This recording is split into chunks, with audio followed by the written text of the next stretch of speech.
The year is 1943. America is at war. On factory floors, women in coveralls rivet steel into the fuselage of B-17 bombers, their hands blackened with grease, their hair tied up in bright red bandanas. The streets of South Bend hum with wartime industry. Assembly lines at the Studebaker plant churn out military trucks, while just across town, workers at the Bendix Corporation craft the gears and parts that keep America's war machine running. In homes across the country, radios crackle with news of distant battles, North Africa, Guadalcanal, the Solomon Islands. Families hold their breaths, hoping they won't hear a familiar name in the latest casualty reports. And on ball fields from Chicago to Detroit to St. Louis, the game that has defined America for nearly a century is changing. Baseball, America's pastime, is in jeopardy. By the start of the 1943 season, more than 500 Major League players have left the field for the front lines. Ted Williams, Bob Feller, Joe DiMaggio. They trade in their pinstripes for military fatigues. Rosters grow thin. Teams scramble to fill lineups with men too old, too young, or not quite good enough to have played in the big leagues before. Some worry that baseball, professional baseball, won't survive the war. But Philip K. Wrigley, the chewing gum magnate and owner of the Chicago Cubs, has an idea. If the men are gone, why not bring in the women? A professional league, not softball, and at first, not quite baseball, but something in between. A faster game, a harder game. The ball is bigger than a standard baseball, the pitching is still underhand, but this isn't the kind of softball played in local parks. There are stolen bases, hard slides, and double plays. It's something entirely new. It's a radical idea, one that would have seemed impossible just a few years earlier, but Wrigley has the money, the connections, and the wartime urgency to make it happen. And as his vision takes shape, 4 cities are chosen for this grand experiment: Rockford in Illinois, Racine and Kenosha in Wisconsin, and of course, South Bend, Indiana. Why South Bend? Because South Bend was a baseball town. Always had been. From the local sandlots where boys spent their summers scuffing their knees in the dirt to sold-out crowds at Playland Park, South Bend had long been home to the crack of the bat and the cheer of the crowd. But the war threatened to take all of that away, at least until South Bend was chosen as one of the founding homes of what would become the All-American Girls Professional Baseball League, a league that would defy expectations, challenge tradition, and change the game forever. This is the story of the South Bend Blue Sox.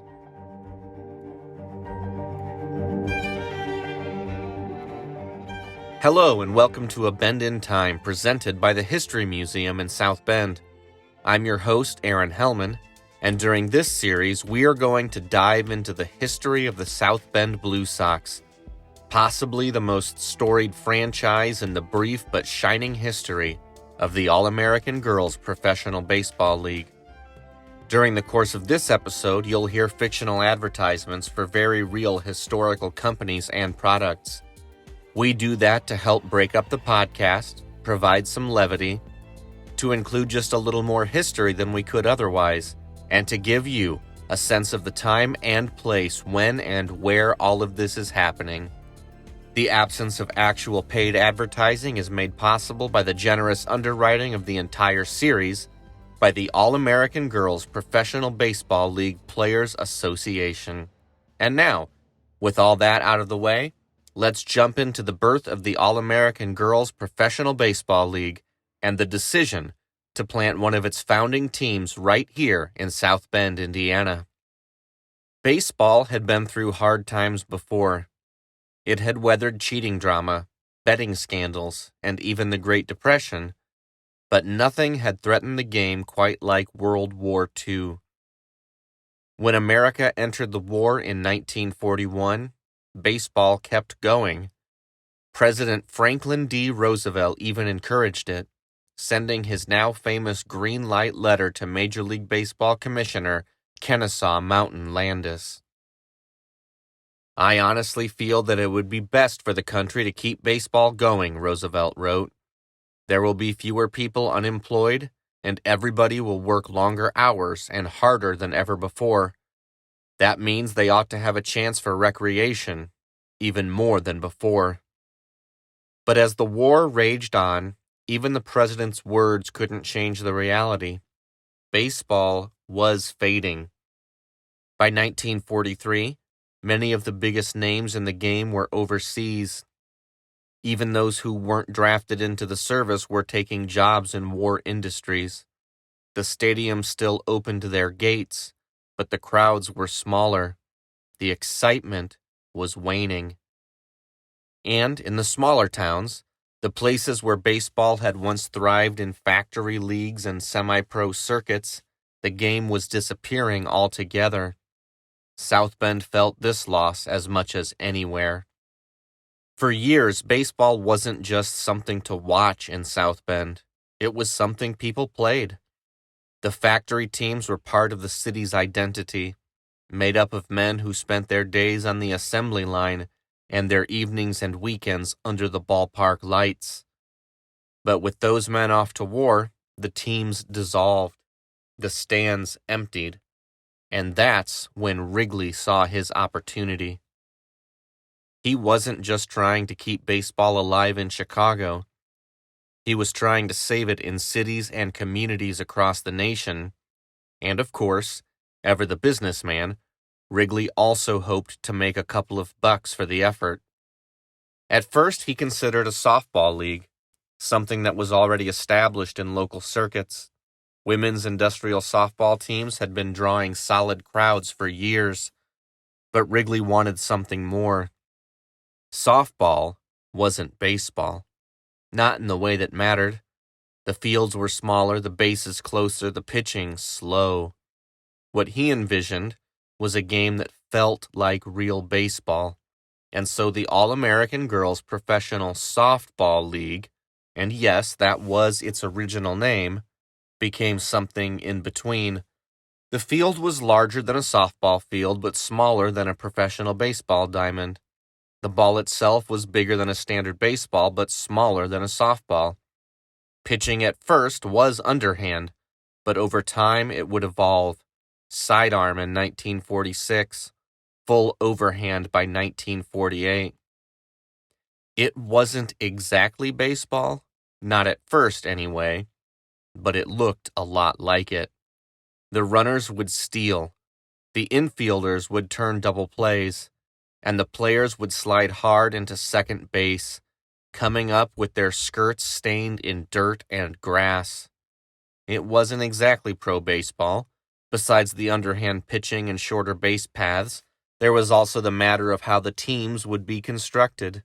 Teams' rosters counted just 15 players, as opposed to the 25-man squads that made up a Major League Baseball game. Then there was the way those teams were managed and run. In order to keep costs down and keep the league competitive, teams did not have owners. Teams were owned by the league, and players signed contracts with the league, not with the teams they played for. Later on, this meant that the league could and would shuffle players around just to maintain competitive balance. It was a different kind of way to run a pro sports league, but with that architecture in place, all Wrigley needed to do now was identify cities to host teams. South Bend was going to be one of them. The city regained the magic of summer baseball, and the team they got, the South Bend Blue Sox, would go on to become one of the most storied franchises in women's baseball history. When we get back from the break, we'll talk about how South Bend landed the Blue Sox and made the team their own. The Indiana State Defense Council reminds you to keep your ears open for air raid whistles. Turn out all lights whenever that whistle blows, and take cover if the whistle is warbling. No matter what, remain calm, walk, and obey instructions of police and air raid wardens. And now, back to A Bend in Time, presented by the History Museum.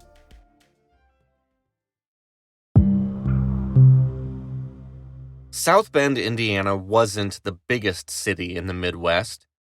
It wasn't a metropolis like Chicago with its towering skyline and sprawling neighborhoods.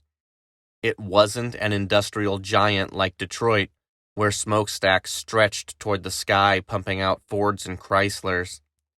It was a working town, a city of factories and foundries, of hard labor and harder hands, a city where people didn't just work, they built things, and they took pride in it.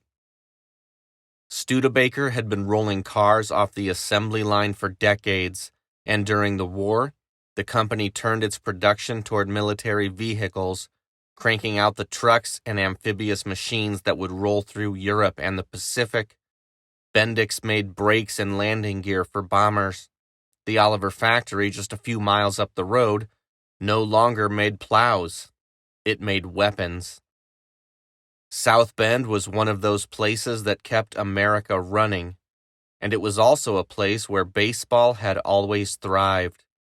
From the factory leagues to the neighborhood sandlots, baseball wasn't just a game here. It was a part of life. And when the war took it away, something felt missing. That made South Bend an easy choice for the new league. Before the war, the city's semi-pro and industrial baseball scene had been as strong as anywhere in the Midwest. The Studebaker team had been one of the best-known factory teams in the country, drawing big crowds to Playland Park for games against rival industrial teams from Chicago, Detroit, and Cleveland. Players who weren't quite good enough for the major leagues often found themselves on South Bend's fields instead, playing for local pride and a little extra cash. Even outside the factory leagues, baseball was everywhere. Neighborhood teams squared off in weekend tournaments. Kids played from sunrise to sunset in vacant lots, with makeshift bases and gloves worn thin from years of use. For generations, baseball had been something you could count on. And then, just like that, it was gone. The Studebaker team disbanded. The neighborhood leagues gone. The fields empty. When Wrigley scouts came looking for cities to host teams, they weren't just looking for available ballparks. They were looking for cities that would care enough to support a team, and in South Bend, they found it. The first whispers of the new league arrived in South Bend on March 3, 1943, taking the form of a regrettably misogynistic write-up in the South Bend Tribune. The column spends too much time debating the sorts of scanties the girls will wear for their uniforms, but it does a fine job outlining some of the specifics. Eddie McGuire, an agent for Wrigley, was hot to land a team in South Bend, identifying a possible home for the team at Bendix Field, a stadium located on West Moore Street at the far west end of the Bendix Corporation property and left empty when the Bendix factory team was disbanded during the war effort. The article also mentioned the upcoming tryouts, a series of smaller workouts across the country that would identify the finalists and bring them to Wrigley Field in Chicago to determine the final cuts. The league put out calls to high schools, industrial leagues, and fast-pitch softball teams across the country, especially in the Midwest, where women's softball had long been a serious sport. By the time the first round had ended, more than 200 women arrived at Wrigley Field in Chicago that May, suitcases in hand, nerves high, each one hoping to earn a spot on one of the 4 founding teams. They weren't just there to play ball, they were there to prove that they belonged. For many of these women, ball wasn't just a weekend hobby. Some had grown up playing with their brothers in farm fields or on neighborhood sandlots, learning the game the same way the boys did. Others had come from organized fast-pitch softball leagues, where the competition had already been fierce for years. Still others had taken jobs in America's factory towns where they earned a little bit of extra pay moonlighting on the company's semi-pro softball teams. Betsy Jochum would later become an inaugural member of the South Bend Blue Sox, but in spring 1943, she was an office worker and softball player for a firm called H. Meyer. Between the two gigs, she made $16 a week. If she could find her way onto one of the new teams in the Women's League, she'd make $50. For almost all of the women, this wasn't just a chance to play ball full-time. It was a massive pay raise compared to whatever else they had been doing. That meant that the competition at tryouts would be fierce. The league's coaches, many of them former major leaguers, put them through rigorous workouts including fielding practice, bunting and batting tests, and base running drills. After those grueling workouts, the women were put through a gauntlet that might have been even more uncomfortable for some of them: 2-hour sessions at Helena Rubinstein's Charm School. Charm School trained the All-American Girl part of the All-American Girls Professional Softball League, teaching the players manners, refinement, and social grace. Players learned to speak properly, sit properly, and how to start and carry on conversations. The Charm School was run by Helena Rubinstein, a Polish woman barely 4 feet tall, who made it her mission to transform gritty female athletes into women who were also neat, cultured, and attractive, adept at the arts, and capable at skills like dancing, drawing, writing, homemaking, and career work. For this new league to be successful, players would need to be fierce competitors on the field and refined maidens off of it. The tryout existed to assess them for both. Out of those 200 hopefuls, only 60 players were chosen. The new players in the new league signed their contracts and agreed to a set of stringent rules that required them to dress in feminine attire whenever they weren't on the field, disallowed them from smoking or drinking in public, and placed them in the oversight of chaperones, who would determine what social activities and locations were and were not appropriate. They were divided among the 4 teams: Rockford, Racine, Kenosha, and of course, South Bend. The players were drafted by the league's 4 managers, who were given the goal of making the teams as equal as possible to ensure the games were competitive. To make certain there was no funny business during the draft, none of the 4 managers was told which of the teams he would be managing. By the end of May 1943, the teams were set, and the assignments were complete. Bert Nyhoff, a former second baseman who spent parts of 6 seasons with 4 big league teams, was appointed to oversee the South Bend team. Nyhoff's playing career had been largely unnoteworthy, although he did bash 12 career homers and lead the majors in doubles in 1916. Nyhoff and his new squad loaded up the train for South Bend. When they disembarked in their new town, they were greeted by the team's chaperone, Rose Virginia Way, and whisked off to a welcome ceremony and luncheon at City Hall. After that, they were taken to their summertime bedrooms, each one in a West Side home within walking distance of the team's ballpark at Bendix Field. Early prognosticators liked the squad that Nyhoff was given. The day before their first game, the Tribune wrote that South Bend's second baseman Margaret Marge Stefani might have been the best hitter in the entire league. Besides Stefani, the inaugural roster also featured Mary Bonnie Baker, a standout catcher from Canada with a powerful arm and natural leadership skills. She would go on to become one of the league's biggest stars, a face of the AAGPBL and one of South Bend's most beloved players.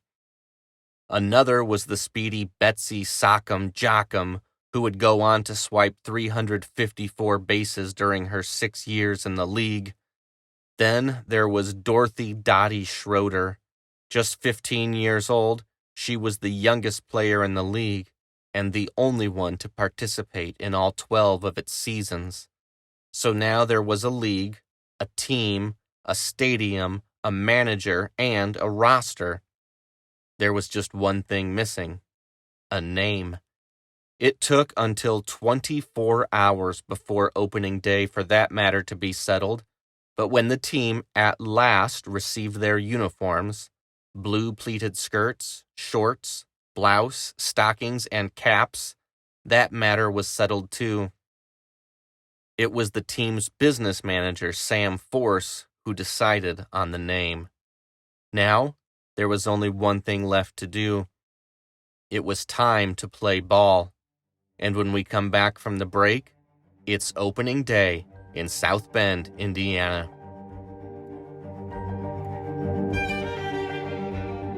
They're speedy, they're smart, they're sensational. Cheer for your own South Bend team at Bendix Field. See America's greatest girls softball players as they uphold the best traditions of big league play. Make it a date and bring the family. Just 65 cents for a ticket, and kids are just 35 cents. And now, back to A Bend in Time, presented by the History Museum.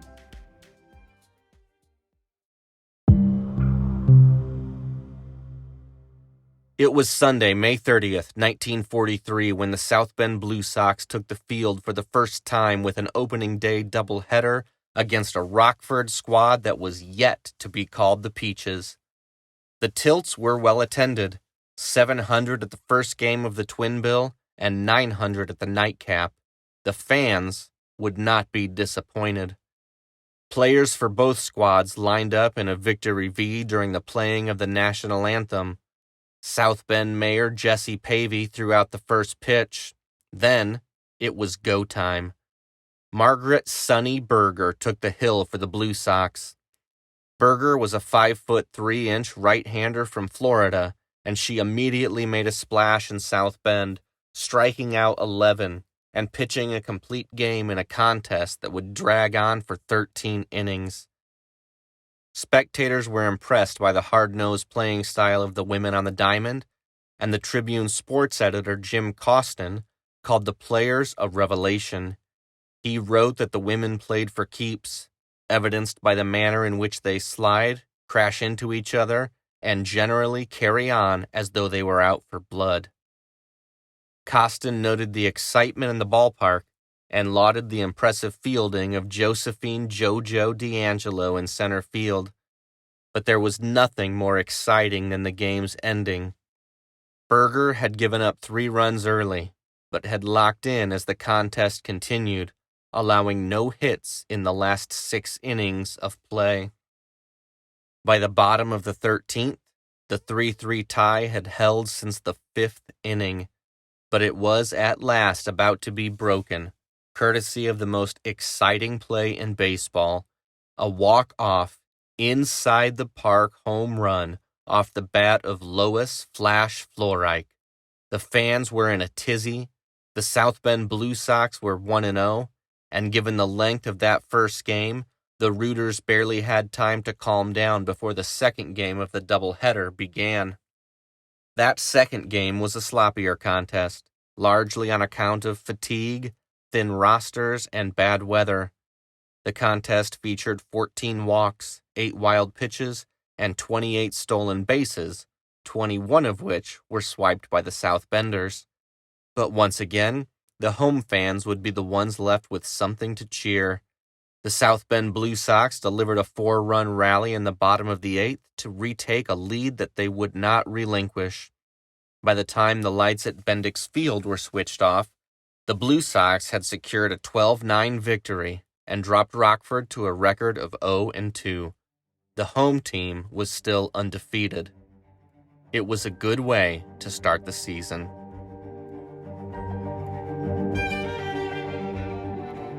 Hey, thanks for joining us on A Bend in Time presented by the History Museum in South Bend. There's more history waiting for you at historymuseumsb.org. And if you want to know anything else about the All-American League, the History Museum should be your first stop. The History Museum serves as the national repository for the AAGPBL Players Association, also the sponsors of this podcast series. I'm your host, Aaron Helman. The theme music is Whose Distance Is It Anyway by Neil Carmichael. Be sure to tune in for our next episode as we continue to tell the story of the first season of the South Bend Blue Sox, filled with triumph, turmoil, heartbreak, and maybe something you're not expecting. The first ever night game at Wrigley Field, more than 40 years before the stadium famously got lights. We'll get into all that and more in episode 2.